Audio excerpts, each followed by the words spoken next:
Morning students, आप सब लोगों का मैं स्वागत करती हूँ जयपुर से डॉक्टर तृप्ति विजयवर्गीय अपने यूट्यूब चैनल पर। और आज फिर आपको एक नया टॉपिक लेके आई हूँ। जैसा कि हमारा नेगोशिएबल इंस्ट्रूमेंट एक्ट 1881 चल रहा है, उसी में हमारा एक नया टॉपिक है हुंडी। क्या होती है हुंडी? बहुत सारे स्टूडेंट्स कंफर्म कह रही हूँ, आप लोगों ने शायद ये सुना भी नहीं होगा, क्योंकि जब जब हमने नेगोशिएबल इंस्ट्रूमेंट के बारे में बात करी है, हम जनरली तीन ही बातों को मानते हैं और समझते हैं कि क्या bill of exchange, promissory note और चेक, यही होते हैं हमारे नेगोशिएबल इंस्ट्रूमेंट्स। लेकिन स्टूडेंट्स, मैंने मेरे पिछले वीडियो में जैसे आपको बताया था कि दो तरह के हमने क्लासिफिकेशन किए थे नेगोशिएबल इंस्ट्रूमेंट में, और हमने कहा था कि एक तो उसका स्टेटस वाइज होता है और एक उसके कस्टम वाइज होता है। तो कस्टम वाइज में ही हमने हुंडी को रखा है। क्या होती है हुंडी? देखो, हुंडी जो है, हुंडी एक हुंड वर्ड से डिराइव किया हुआ है, और हुंड वर्ड होता है संस्कृत लैंग्वेज में, और हुंड का मतलब होता है टू कलेक्ट, उसको इकट्ठा करना, है ना। अब यहाँ पे हुंड या हुंडी से क्या मतलब है, बात को ऐसा समझो, हुंडी is like an negotiable instrument. ये भी एक नेगोशिएबल इंस्ट्रूमेंट है। अब आप मुझे ये बताइए, नेगोशिएबल इंस्ट्रूमेंट होता क्या है? एक वो इंस्ट्रूमेंट जो रिटर्न में लिखा हुआ हो और डिलीवरी देने से पेमेंट एक जगह से दूसरी जगह या एक व्यक्ति से दूसरी जगह तक ट्रांसफर हो जाता हो, इसी को हम कहते हैं नेगोशिएबल इंस्ट्रूमेंट। बिल्कुल ऐसा ही होता है हुंडी में। देखो क्या होता है, इसमें ना तो कोई बैंक की भूमिका होती है और ना ही कोई एक फॉर्मेट की भूमिका होती है कि जैसे चेक होता है उसका एक फॉर्मेट होता है, उस चेक के ऊपर ही आप चेक मान सकते हो, किसी एक प्लेन पेपर पे आप चेक नहीं बना सकते। इसमें ऐसा कुछ नहीं है, बिल्कुल देसी तरीका होता है व्यापार में पैसे के लेन देन का। कब शुरू हुआ बताती हूँ। देखिए, जो 16th सेंचुरी थी, बहुत पुराना है ये रिवाज, बहुत पुराना है, और हम तो शायद जानते पहचानते भी नहीं है। आजकल के अगर मैं बिजनेस ट्रांजैक्शन की बात छोड़ दूं, तो आज से कम 30-50 साल पहले तक तो हुंडी का इतना बोलबाला था कि बिना हुंडी के आपका बिजनेस चल ही नहीं सकता। तो इसकी बात करते हैं, जो 1600 सेंचुरी थी, 16th सेंचुरी थी, उस टाइम पे क्या होता था, अंग्रेजों के टाइम का जमाना था और अंग्रेज हमारे इंडिया के ऊपर रूल कर रहे थे, और जो बिजनेस ट्रांजैक्शंस हुआ करते थे, व्यापारियों को एक स्थान से दूसरे स्थान तक अपना कैश ले जाने में बड़ी दिक्कत होती थी। तो मैं आपको बताना चाहूंगी कि हुंडी का जो सबसे पहला अगर किसी ने इस्तेमाल किया है तो वो 16th सेंचुरी में हुआ था, लगभग 1566 में हुआ था। और इसमें जो एक बनारसी दास नाम के एक व्यक्ति थे, उन्होंने अपने बेटे को कलकत्ता में 200 रुपए की हुंडी लिख के दी थी एक व्यक्ति को कि भाई इसे 200 रुपए दे दीजिएगा। उस समय पे 200 रुपए बहुत बड़ी कीमत रखते थे। तो इस तरह की जो चीज है, वो जो एक रिटर्न नोट है, उसी को हुंडी कहा गया है। इसका ये मतलब होता है किसी एक व्यक्ति को रिटर्न में आप आदेश दे दो या एक बात कह दो कि जो व्यक्ति, ये फला व्यक्ति ये पेपर लेके आ रहा है, मेरे कंसेंट से है, मेरे को नॉलेज में है, और आप इसको इतनी रकम दे देना जितनी रकम इसके अंदर लिखी हुई है। बस यही होता है हुंडी। तो हुंडी क्या है, कैसे शुरू हुआ, वो सब मैंने आपको बता दिया। अब बात करते हैं, जैसा कि मैंने बताया था, नेगोशिएबल इंस्ट्रूमेंट में जो प्रॉमिसरी नोट है और बिल ऑफ एक्सचेंज है, ये सब क्या होते हैं, अनकंडीशनल इंस्ट्रूमेंट होते हैं, यानी कोई कंडीशन नहीं हो सकती। तो ऐसे ऑर्डर होते हैं जो कि अनकंडीशनल होते हैं, यानी कोई शर्त नहीं होगी। बिल्कुल ऐसे ही हुंडी में होता है। This is the unconditional order which is a writing document. ये कहता है, एक रिटर्न डॉक्यूमेंट है और इसमें लिखा जाता है कि इस व्यक्ति को, फला व्यक्ति को इतना रुपया मेरे आदेश से उसे दे दिया जाए।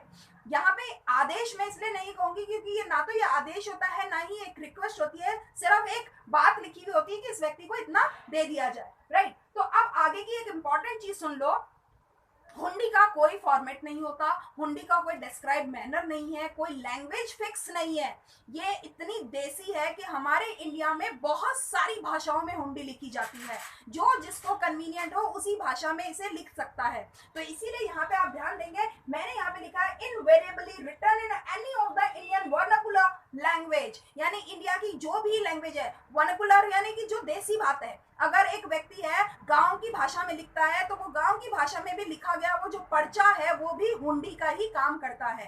तो यहाँ पे ये नहीं है कि इंग्लिश में लिखा जाना चाहिए या हिंदी में लिखाना चाहिए, मारवाड़ी, अरबी, देसी, उर्दू, फारसी, किसी भी लैंग्वेज में लिखा जा सकता है, in which the both parties are comfortable, वो किसी भी लैंग्वेज में लिखा जा सकता है। उसके आगे की बात करते हैं, there is no explicit mention about the hundi in NIA 1881।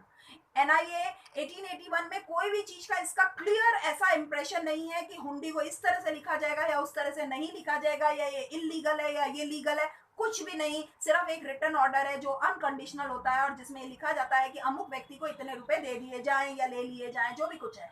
ठीक है, तो ये तो होता है हुंडी। हुंडी का मैंने आपको प्रेफेस समझा दिया है। अब इसकी एक मोटी चीज बता रही हूँ कि कितने टाइप्स की होती है हुंडी। जैसा मैंने आपको बताया, इसके लैंग्वेज पे भी कोई बार नहीं है, कोई बॉन्डिंग नहीं है कि आपको भान दिया गया हो इस लैंग्वेज में लिखना है। बिल्कुल इसी तरीके से भी हुंडी भी बहुत तरीके की हो सकती है। उन्हीं तरीकों को मैं आपको थोड़ा सा बताती हूँ कि किस तरीके से हुंडी होती है। एक होती है सहजोग हुंडी। अब शाहजोग जो हुंडी होती है, जोग का मतलब यहाँ पे वही डॉक्यूमेंट से है।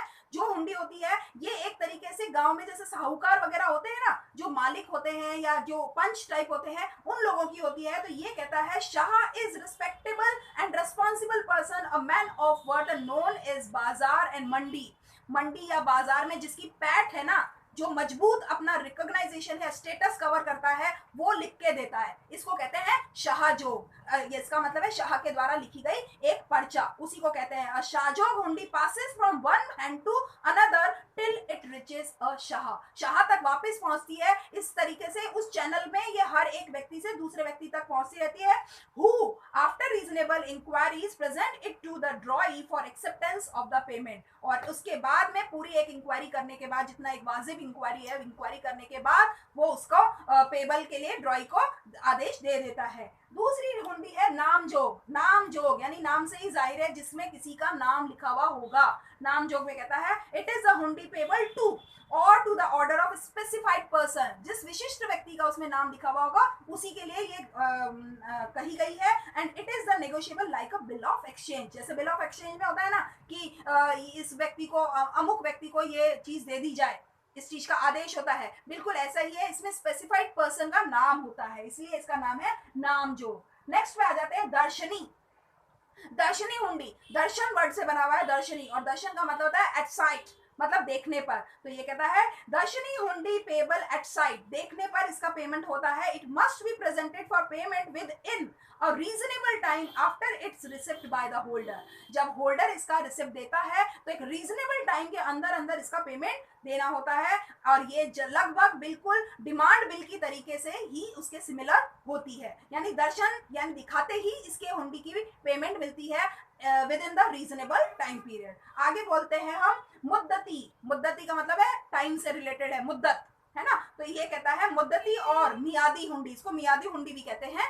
मुद्दती और मियादी hundi is payable after a specified period of time. It is similar to the time bill, एक समय सीमा में बंधा हुआ होता है, और इसी को हमने मियादी हुंडी या मुद्दती हुंडी या टाइम बिल की तरह से ट्रीटमेंट दिया है। आगे बात करते हैं धानी जोग। अब धानी जोग क्या है? धानी इंप्लाइज होल्डर और बियरर, यानी जो इसका धनी है, जो इसका होल्डर है। धनी जोग जो है वो कहता है it is an instrument payable to the bearer and can be negotiable by mere delivery. केवल देने से भी, मतलब जो इसका होल्डर है, जो इसका बियरर है, जिसके पास ये है वो उसका मालिक है, ऐसा माना जाता है।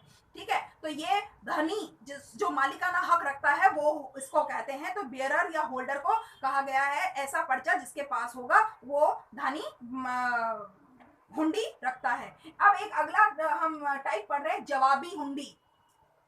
जवाबी का मतलब है उसमें आंसरेबल होगा। तो ये कहता है जवाब स्टैंड्स फॉर आंसर, उत्तर से संबंधित है ये। It is used to remit money from one place to another, एक जगह से दूसरे जगह तक पैसे को पहुंचाने के लिए ये काम में ली जाती है। When the payee the receiver of the money gets the money he has to reply to the remitter. जिसने ये लिखी है उसको वो जवाब दे देता है कि हाँ भैया मुझ पर आ गया है, ये पैसा मुझ तक पहुंच गया है। इसका ये मतलब हुआ कि ये कहता है जवाब दे रहा है, ये आंसर दे रहा होता है। जैसे अपन पोस्ट में अपन कुरियर वगैरह कराते हैं, स्पीड पोस्ट कराते हैं, आपको ध्यान होगा हम एक्नॉलेजमेंट लेटर साथ में डाल देते हैं। और एक्नॉलेजमेंट लेटर का मतलब है जब हमें वो चीज मिल जाएगी तो हम उसे एक्नॉलेज कर देंगे, रिवर्ट कर देंगे। बिल्कुल ऐसा ही होता है जवाबी हुंडी, यानी आंसर आ जाता है कि भैया ये काम हो गया है।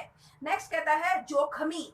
जोखमी का मतलब रिस्क से है, यानी जोखम। तो ये कहता है जोखम इंप्लाइज हर्ट और लॉस, कोई भी नुकसान हो या खराब काम हो जाए उसके लिए रिलेटेड है। It is an instrument which functions as not only payment but also an insurance. ना केवल ये पेमेंट की बात को करता है बल्कि ये बीमा या इंश्योरेंस की भी फेवर करता है। इट इम्प्लाइज अ कंडीशन, इसमें एक कंडीशन होती है that the money shall be payable by the drawee who is buyer of the goods only in the event of the safe arrival of the goods against which hundi is drawn। जिस सामान के बदले में हुंडी लिखी गई है, उस सामान की सेफ अराइवल आ जानी चाहिए, पहुंच आ जानी चाहिए, सेफ कस्टडी मिल जानी चाहिए, उसके एवज में भी लिखी जाती है जोखमी हुंडी। यानी जो जोखम है ना एक माल का एक जगह से दूसरे जगह तक पहुंचने में, क्या पता माल खराब हो जाए, माल ना पहुंचे, कोई चुरा ले, कुछ भी हो सकता है, तो इस जोखिम को कम करने के लिए इंश्योरेंस का काम करती है जोखमी हुंडी। राइट बात है।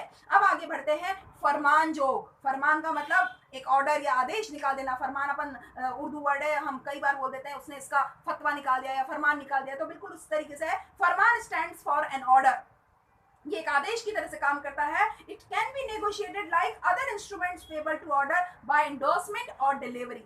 चाहे तो आप इसका बेचान कर दो, चाहे इसकी सुपुर्दगी कर दो, उसी तरीके से ये हुंडी भी काम करती है। आदेश दे दिया जाता है कि ये अमुक व्यक्ति को इतना काम कर दिया जाए, या इसके पीछे जिसका नाम लिखा हुआ है उस व्यक्ति को इसका ये काम पेमेंट कर दिया जाए, तो आदेश कर दिया गया है, इसका मतलब है ये फरमान जोग है। और जोग का मतलब मैंने आपको बता दिया, हुंडी को कहते हैं। तो ये फरमान जोग है, इस तरीके की बात मैंने आपको बता दी। तो और भी तरीके के एक दो टाइप होते हैं, लेकिन जो जनरल प्रिवेलिंग है वो मैंने आपको टाइप्स ऑफ हुंडी बता दिया है। और ये इसलिए बता दिया है, जनरली जो आपका इंस्ट्रूमेंट है, नेगोशिएबल इंस्ट्रूमेंट, आपको बिल है, बिल ऑफ एक्सचेंज है, चेक है और प्रॉमिसरी नोट्स पे आता है। लेकिन कभी कभी क्वेश्चन पेपर अगर घूम के आ जाए तो हुंडी के बारे में भी क्वेश्चन बन जाता है, और आप ये नहीं कह सकते कि आउट ऑफ सिलेबस आया है।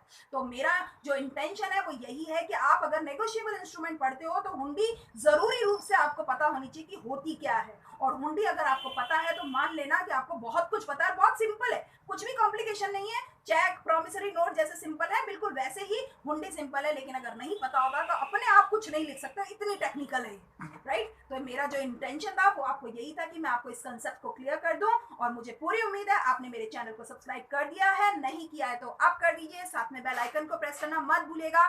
Thank you for watching my videos regularly. Thank you.